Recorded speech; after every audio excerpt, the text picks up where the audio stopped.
All right, everyone, welcome back. We have 3.6 file input and output.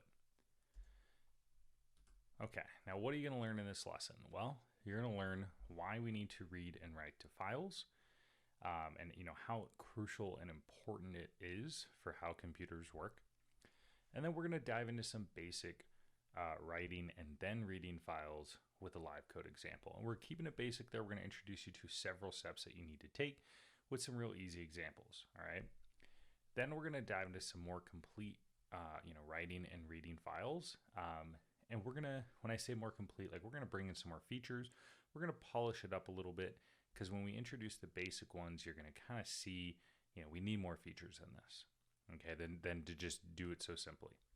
Then we're going to bring in some abstraction and files as references. So, how could we maybe, work with these files by splitting it across multiple functions, okay? And then you'll get your QuickCode. All right, so why do we need to read and write to files? Okay, so let's set up some background information. For starters, we have RAM, which stands for Random Access Memory, and it is volatile, meaning it requires power to store the information. So as soon as your computer turns off, that information can no longer be stored, okay? Okay, where are we at here? There we go, okay. Why do we need to read and write to files? Well, for starters, let's set up some background information. All right, the first thing we have here is RAM, which stands for Random Access Memory, and it is volatile, okay, meaning it requires power to store the information. So as soon as your computer turns off, that information can no longer be stored. The next thing we have here is solid state and hard drives, okay? This is considered non-volatile memory and does not require power to store the information. So when your computer turns off, everything, can be loaded again when it turns on, okay? Now, our programs run in RAM, and in fact, all programs run in the RAM, okay? And there's reasons for that. We're not going to get it, too far into those reasons, but, you need to think of it this way. When you save a program, it's a file, and it's saved here in the solid state. When you go to use that program or edit that program, you're bringing it into the RAM, you're editing it in the RAM, and then when you're done with it, you're saving it back to the solid state so that it can be there in case the computer turns off. Now, you're probably noticing, this balance that we have to have here and why we need to read and write to files right now, okay? We need things to last beyond when our computer is on and off, okay? I think that's clear, okay? And it actually gets really interesting because you start to realize that everything in a way is just a text file, right? And it's just how we design those text files that gives us certain things, right? Images, programs, pictures, well, that's images, right? Code, Word documents, they're all text files with different encodings, okay? So why do we need to read and write to files? Because we need things to live beyond our programs, beyond the computer being on, okay? Now let's dive into some basics of writing files, and let's look at our first example. So in order to read and write files, you will need to include fstream, okay? And there shouldn't be a semicolon there, and so we do that by including fstream, okay? Of course, as you know, whenever we use something new, we need to include the appropriate functions that help us do that, okay? Now, when you include fstream, you're going to get these three classes, okay? You're going to get ofstream, okay, which is the stream that we need to write on files. You're going to get ifstream, which is a stream class to read from files. And then you're going to get fstream, which will do both of those things, okay? And now there's reasons why you would want, you're like, well, why don't I always use fstream? There's reasons for that. We're going to get to those reasons on why you would just pick ofstream if you need to write, or just if you need to read instead of always using fstream. And we'll get to those. But these are the three that you need to know for now. Now let's dive into basic file writing, okay?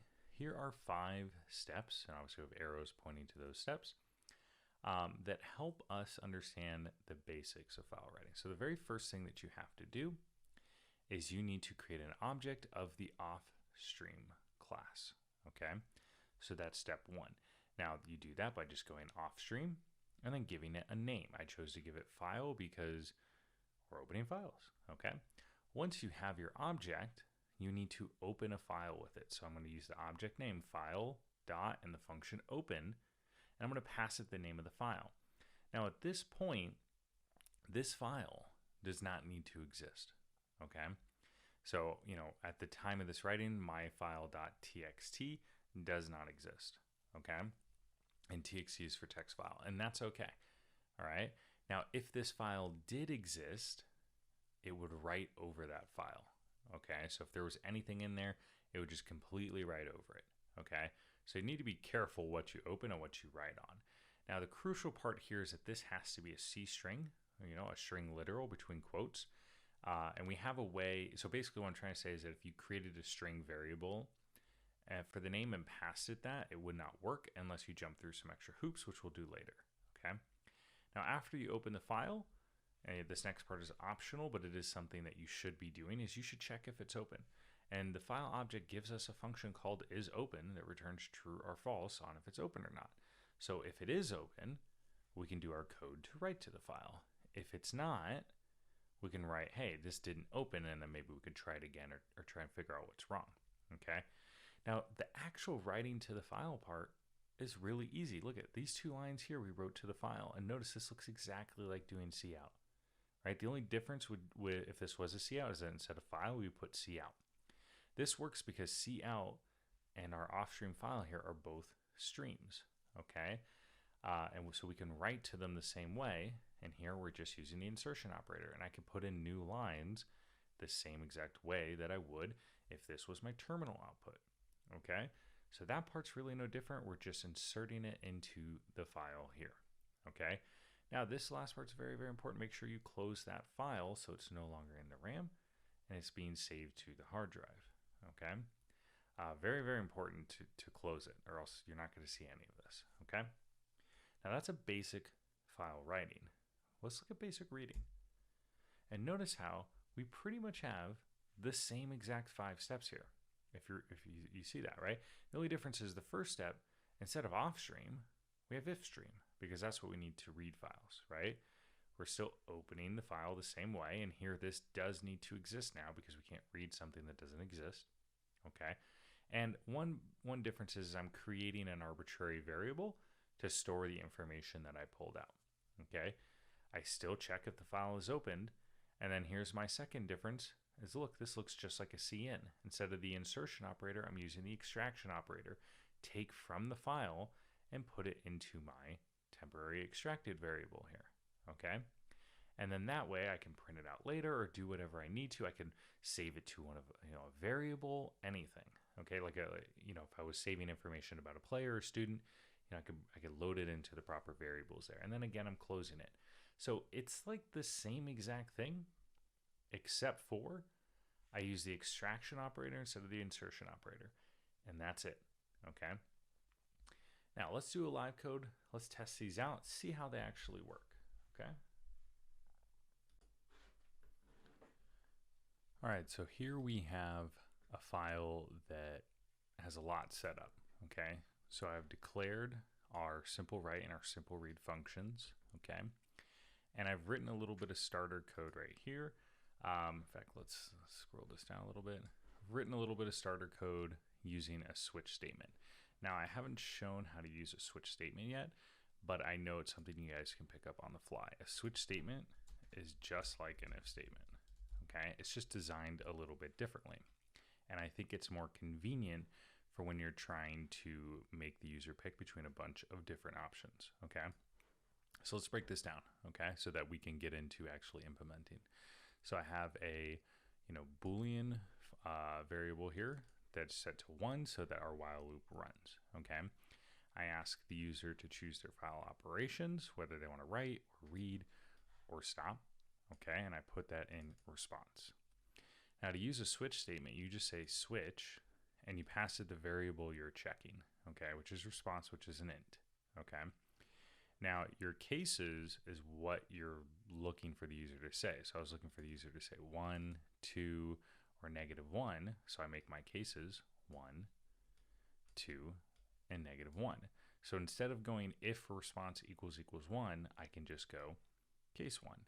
And then I put a colon at the end, okay? Then I have simple write. So I'm calling that function, which we are going to implement. then case 2 is simple read, and notice how each case ends with a break, which is crucial. You have to end each case with a break, okay? And then -1 changes the Boolean variable to 0, so the while loop will stop. And then you have a default case, which is always very important to include. A default case is like if none of these cases trigger, then we have a default one. So I'm putting here, you must have not entered in something correctly, okay? All right, now let's actually do our reading and writing. So the very first thing you have to do is you have to include FStream, like that at the top. And then going down to, where are we at here? Okay, our simple write. We're gonna kind of follow the steps, and we're gonna observe, really what that output is, okay? So let's see what this looks like. So first thing we had to do is we use ofstream, calling it file, okay? Remember, ofstream is for writing, and then the very next thing I need to do is open it. So open, and I'm just gonna go, mytext.txt for, my text file, call it whatever you want.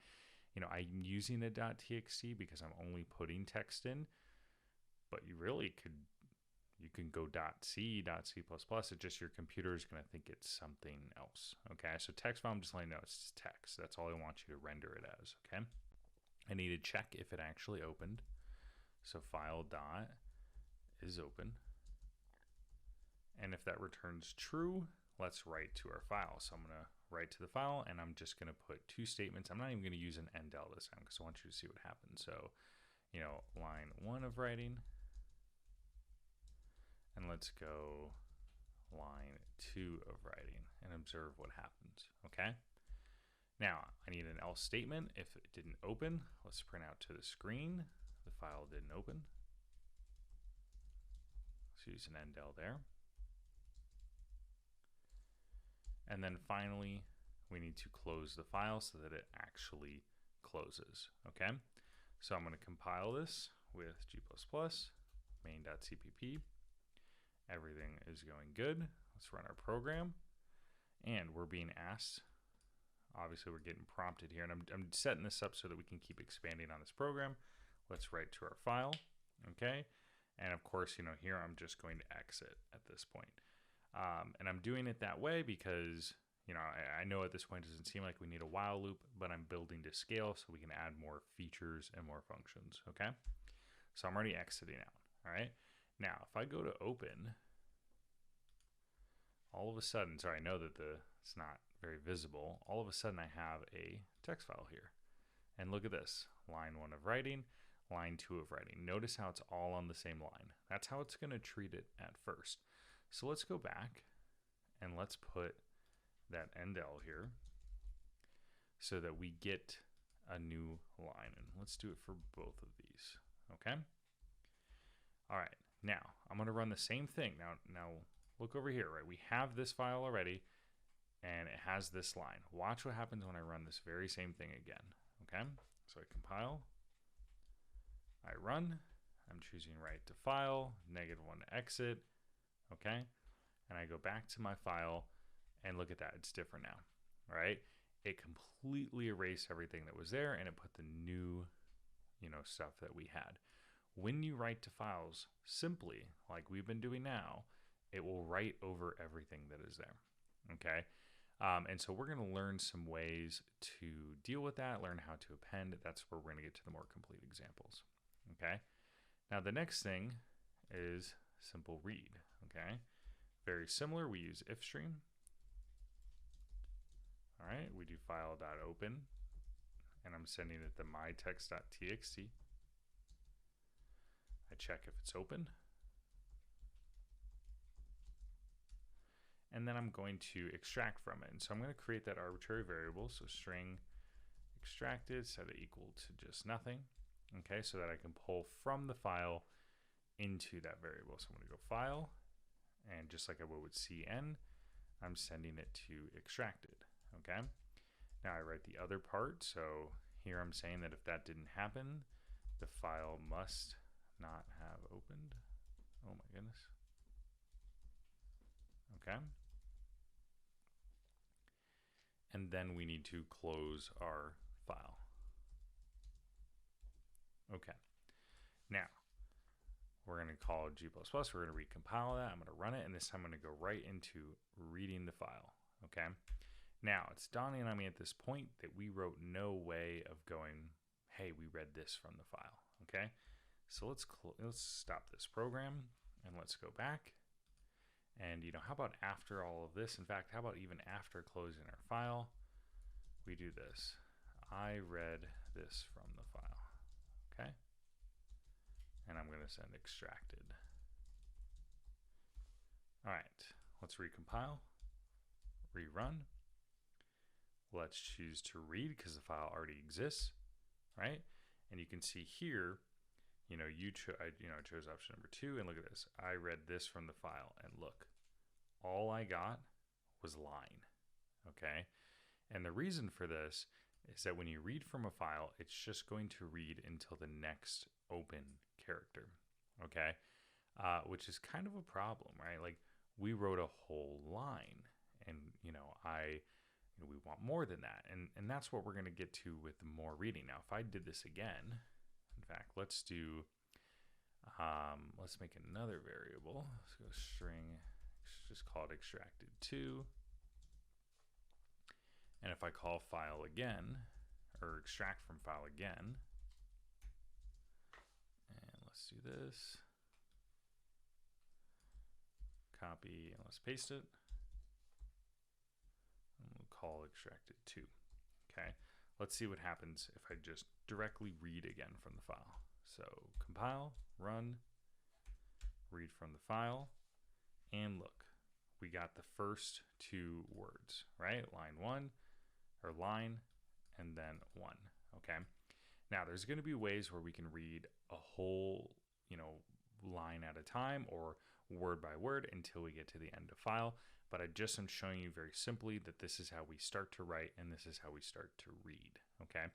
Now, we are going to expand upon this program, but let's learn how we are going to, take this to the next step and do this a little bit more complete. All right, so back at our slides here, we need to, there's my pointer, kind of look at some more complete examples, all right? So for starters, every time we wrote to that file, we wrote over it. Well, that's not always going to work, okay? So we can open up files in what's called different modes, okay? So this example is almost identical, except right when we open up the file, we sent it a mode, okay? This comes from the iOS namespace and is called app for append, all right? Append means that we're gonna add something to the end, okay?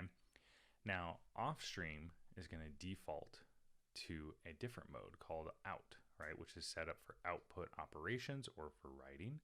Ifstream defaults to in, which is set up for input operations. And so these flags are defaulted when we use ofstream or ifstream, okay?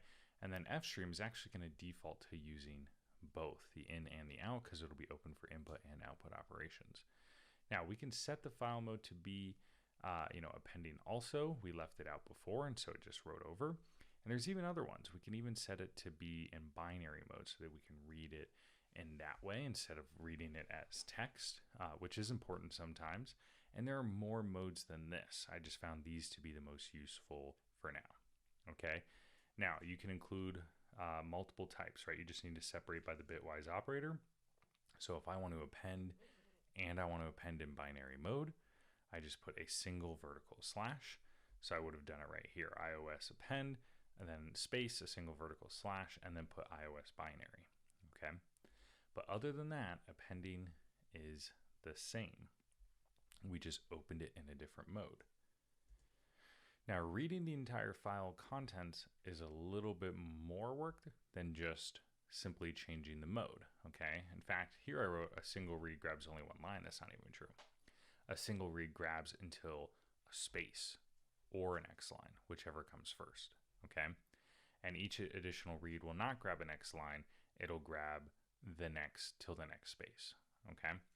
Now, by using a while loop, we can loop it until the end of file and store that information. So what we mean is that each call, right, as we saw in the live code, will grab another, till the next space, right?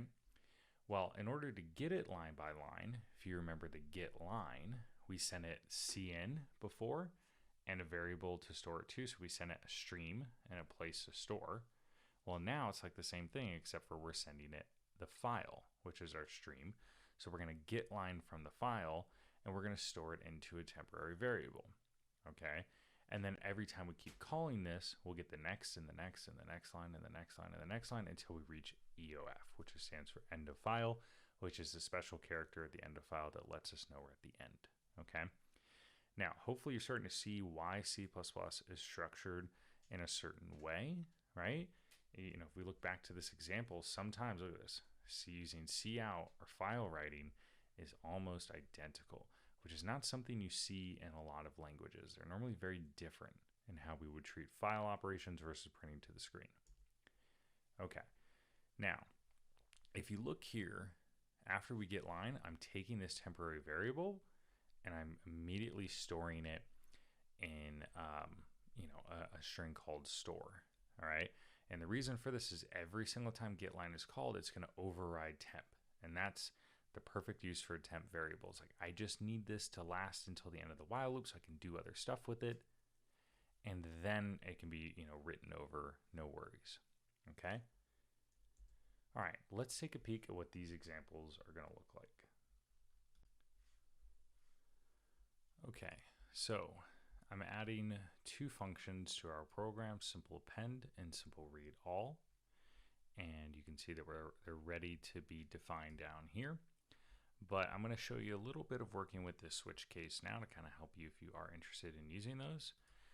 So I'm going to add in two other options. So I'm going to add in append to file, which I hope you're starting to see why I've structured it this way so that we can have more features, right? And then read all. Okay. And then why switch statements are so nice to use, right? Instead of kind of dealing with all those if statements and checking if this equals that, I can just jump in here and I can go, well, case 3 is going to call simple append and then using that break.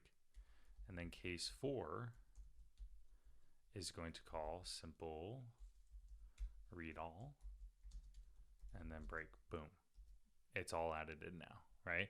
If we were using if statements, it would, if, else if, check condition, if response equals 1, if response equals 2, it's a lot more work when you're just trying to go, hey, choose between these options, okay? All right, so now we're all set up to call these things. They're declared. We just need to define them, okay? In fact, let's start with the append first, okay? All right, so for the simple append, everything was just like our write, okay? So I'm going to copy this, right? And I'm going to put it all here, except for I'm going to add, all right, comma, I'm going to go iOS app, right, standing for append, saying that now we're just adding to it, okay? Now, instead of saying line 1 of writing, line 2 of writing, I'm just going to change this to be, appending to the end and calling end all right? And then we'll just delete that. Okay. Now, currently in our text file, we have this, okay? So let's test this out. Let's see if this works. First let's end that program. Let's compile it again, run it. We have our other options. Let's append to the end of the file, okay? And now we see that, that kind of ran. Let's actually go check out our file. Boom, appending to the end of the file. Let's run it again. Let's see if it'll update live. Appending to the end of the file. Appending to the end of the file. Let's do a write to the file. And it's all gone. Okay, you write to that file, everything is gone. But I can keep appending to the end, okay? So I hope you're starting to see why I wrote it this way. Getting this live interaction helps us visually see what's being inserted into this file, okay? All right, now let's do our read all, okay? Read all is a little bit different than the other one. We still need an if stream and we still need to open it. So my text.txt. And then we're going to create two temporary variables, or well, two variables. I'm going to go string temp, and I'm going to just set it equal to nothing. And then I'm also going to set, a store, right? Because I'm going to store everything that comes out of this, all right?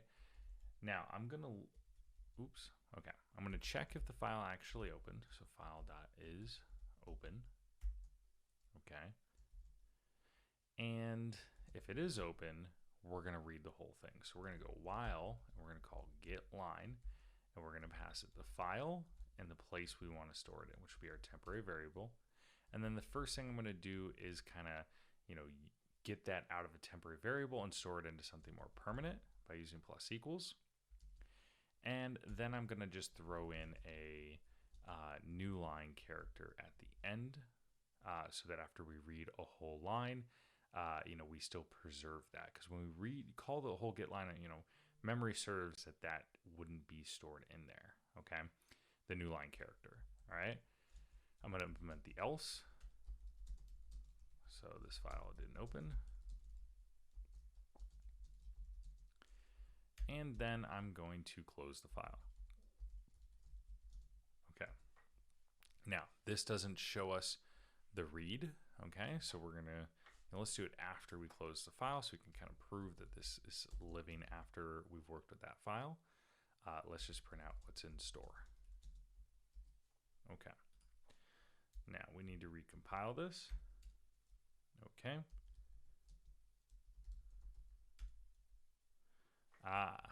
Left out a semicolon.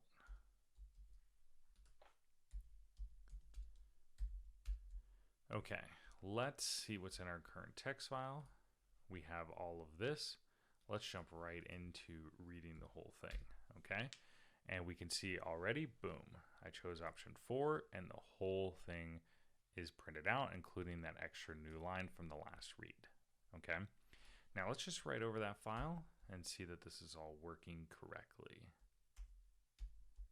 Yep, everything seems working. Let's append, let's read, and it's all working exactly how we want it to, okay? So these, we're starting to expand on these examples a little bit, okay? Now earlier I told you that, the one thing we haven't kind of come full circle on here is that this opening of a file takes a string, a C string literal.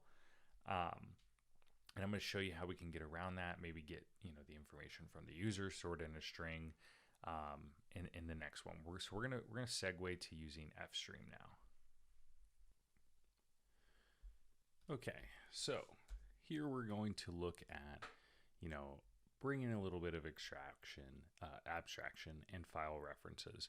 So we're going to kind of break this down into a bunch of different methods and introduce a couple other things. For starters, we're going to kind of work around C strings so that we can ask the user and use a C++ string. We're going to kind of work a little bit around the constant open and closes. What I mean by that is constant opening of the file and closing of the file every time we need something. And then, we're also going to kind of explore why using fstream can be difficult, right? Because, at the beginning I'm like, oh, ofstream writes, ifstream reads, fstream does them both. So why aren't we using that one, right? And I'm going to show you why it can be kind of difficult to look at fstream and use it, okay? Now here are going to be the functions that we're using. File handler is going to be our main function that's going to call all of these, okay? Because we're breaking things out and abstracting it. We're going to get the file name from the user. We're going to use that to open up the file, and then we're going to write text to the file, and we're going to read text to the file, okay? Now, you might be thinking, well, this would be easier to do all together in one function, and it kind of will be, but I'm giving you a glimpse of how we can spread aspects of this out to different functions so that we can keep our functions cleaner and kind of single task oriented. Now, I am using references instead of pointers. For file streams, you should be using references. And sometimes it can be tough to make that choice. Should I use a reference? Should I use a pointer? A lot of times I'm going to bounce back between those, but for files, references is kind of the go-to, okay? So this one, the code is not shown in the slides. We're actually going to implement this. So let's implement this in VS Code. Okay, so I made a few changes here to, kind of my layout.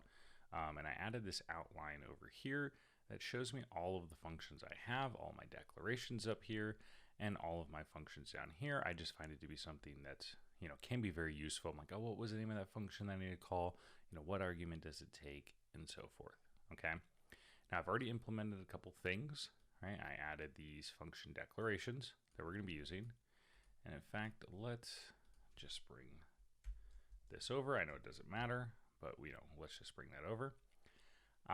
And I've already, added in the control here. So we have a fifth option to use FStream. I've already added in the switch for it, calling file handler. And notice how file handler is going to handle all of it. This is where the abstraction piece comes in. I'm calling one function that's going to do all the handling for FStream. Okay. And now we're going to break this down. Okay. So first, let's go and implement these and then worry about our handler. And it'll be much easier for the handler to work once each separate one is defined. And this is the point of abstraction. I'm creating simple functions that do simple tasks so I can work on those functions without having to worry about the big picture yet, right? Because this one just gets a file name. So let's get that from the user. So I'm going to ask the user, enter a file name you want to work with. Okay.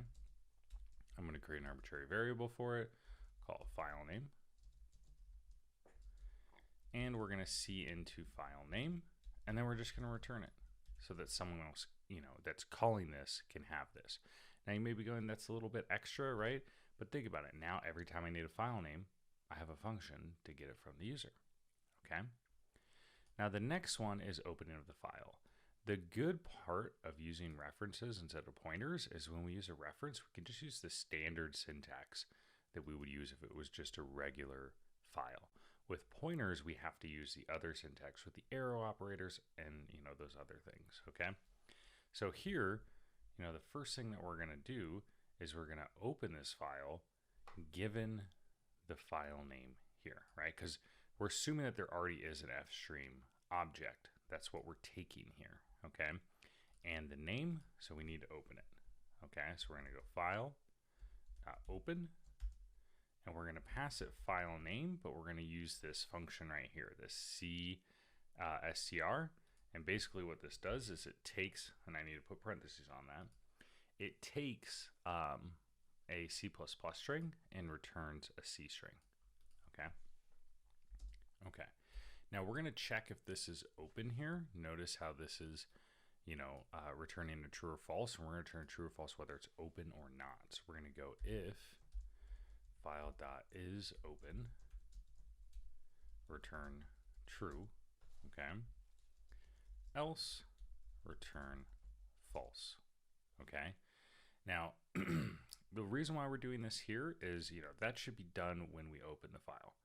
Now look at this. We have a function that'll take an FStream file and a name and open it for us. So now I don't ever have to do that again, assuming I'm sending an FStream. Maybe I need to overload this for an offstream or an ifstream, okay?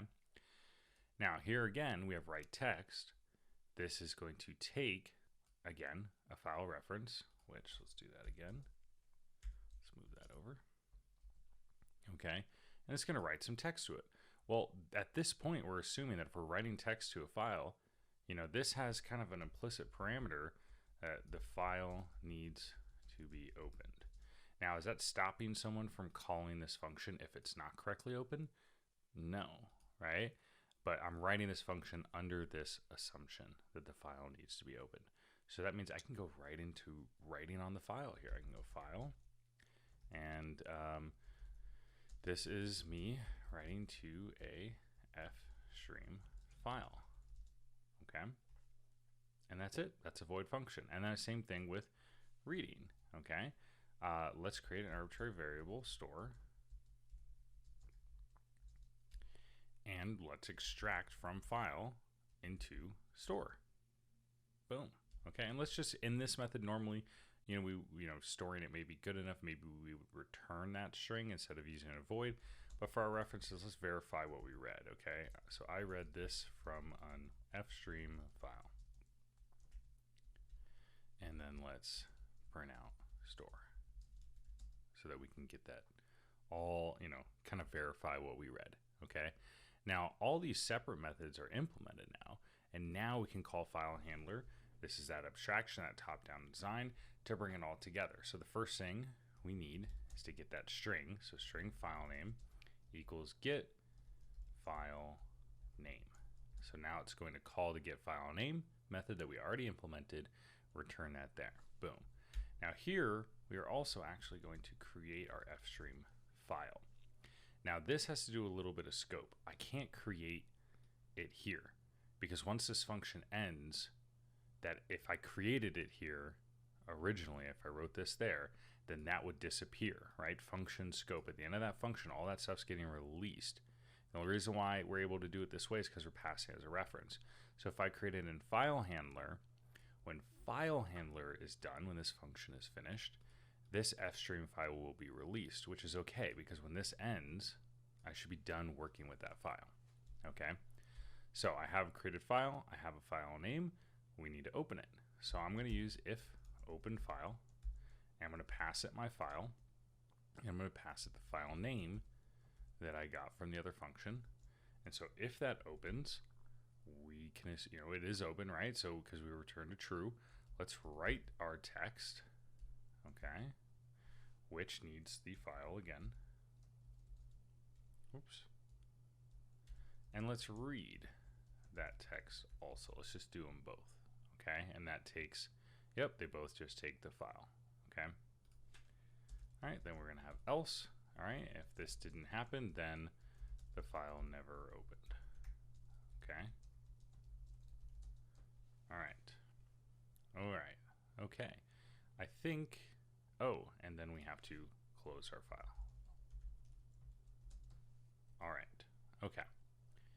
So this spread it out into a lot of different functions. Let's give this a compile, see if this is actually going to run. Wow, okay, I'm very happy right now. Okay, choose your operation, we're gonna choose 5. Now, it says enter a file name you wanna work with. I'm going to enter in the file name that we already have, mytext.txt. And when I enter that, you could see it says I read this from the file and it's the word just by, right? Because remember, that was this very, very simple read. Now, if we look up here, this is me writing to a file stream by reference, okay? It's a little bit jarbled, right? Like it shouldn't have been that way when you look at this, right? This is me writing to a file stream. In fact, where do we even have by reference, okay? Now that must have been left over in there. So watch this, let's delete this. Okay, and let's do it again. Let's call 5. You chose, enter the file name, so mytext.txt. And you can see nothing is read. Okay, well let's go over here. This was written into it.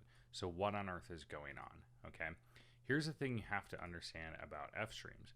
Yes, we can read and we can write to files, but kind of how when you read from a file, it kind of saves the space, the line that you're on, and going to the next one. That's doing that here too. We wrote here, so the fstream file is now on line 2. So when we call our read second, it's now reading this, which is nothing on this line, okay? Now, in order to go back, we have to do a lot of extra work to kind of go back. So there's not really a lot of reasons why you may need to read and write to a file and keep searching around. Instead, you probably need to only write at a time and close, and then maybe only read at a time and close, okay? Now again, there are ways to jump back to this beginning, but I feel like they're a little complex, especially when you have something easy like an ifstream or an offstream to use, okay? Now let's go to the next limitation with fstream. So I'm gonna call 5 again, and this time I'm just gonna go myfile.txt, okay? And you can see the file never opened, okay? The other thing about fstream is as it's set right now, which is default to both of them, get back here, because fstream is going to default to out and in, it's not going to open up files that don't exist. It's not going to create the file that doesn't exist. It'll only do that when you open up for output operations only, okay? or if you write them all in here. So that's, or when you open, sorry, which is right here, okay? Yeah, here, which then kind of defeats the purpose, right? So, long story short, FStreams have a use case, but if you're reading or writing, use your if or off, okay? And, secondly, we can split things up, and I think that you might like references a little bit more than pointers. References still allow us to kind of, control it by where it is in memory, but we get the regular syntax. We didn't have to use the arrow operator to access open. We were just able to use the reference. And deciding when to use a reference and when to use a pointer is a really difficult conversation, right? You got to use what you're comfortable with to start. Certain things have certain ones that you should use. Other times, it's kind of your choice, okay? For files, though, references over pointers, all right? Now let's get back to it. Let's look at what our QuickCode is. Okay, so I'm actually not doing an example, but you definitely should do that. Looking at this, okay, very, very simple add. Save data, load data, okay? Now the save data should save basic data to a file, name, ID, GPA, and then, pick one of the other data structures, okay? This should be automatically called in the destructor, okay? So if you think about this, right, the destructor, which, we haven't made one yet now that I think about this, so you need to make a destructor, is a perfect place to sit there and go, we need to save all of our data. So in the destructor, you need to make one, you need to use that tilde sign, right? And then the name of the class, and you're going to save the name, the ID, the GPA, and you can pick another data structure, okay? Whether it's, the string, the map, or the vector, you're probably going to have to loop through them and save it, okay? The next one should be load data, and this should take that info from the file and store it in its respective class members. Now, you need to modify the default constructor to call load data instead of just defaulting the values, okay? So your default constructor, which is the one that takes no arguments, should just call load data and load from that file. Now, here's the tricky part, okay? You got to think of the order. If you save name on the first line, ID on the second line, GPA on the third line, and then your data structure in order on all the next lines, then when you go to load the data, you can just do it again in that order, okay? Now here is the other tricky part about this, okay? The other tricky part is when you save something to a file, it is now a string, okay? And when you read it from the file, it is now a string. So there's two things you could do. One, you can look up how to check if a character is a number, and then convert it and cast it to an integer. Or you have my authorization just this once, to change the name, the ID, and the GPA to just be strings, okay? And then if you pick the string data structure, the class schedule, you won't have to change it, so that you could just easily load. Oh man, this new mouse thing's not working out for me. You can easily load just it as strings, okay? So that's really your choice, all right? So that is the end. It's kind of a long video. I hope you guys get it. If not, reach out, and I'll see you guys next time.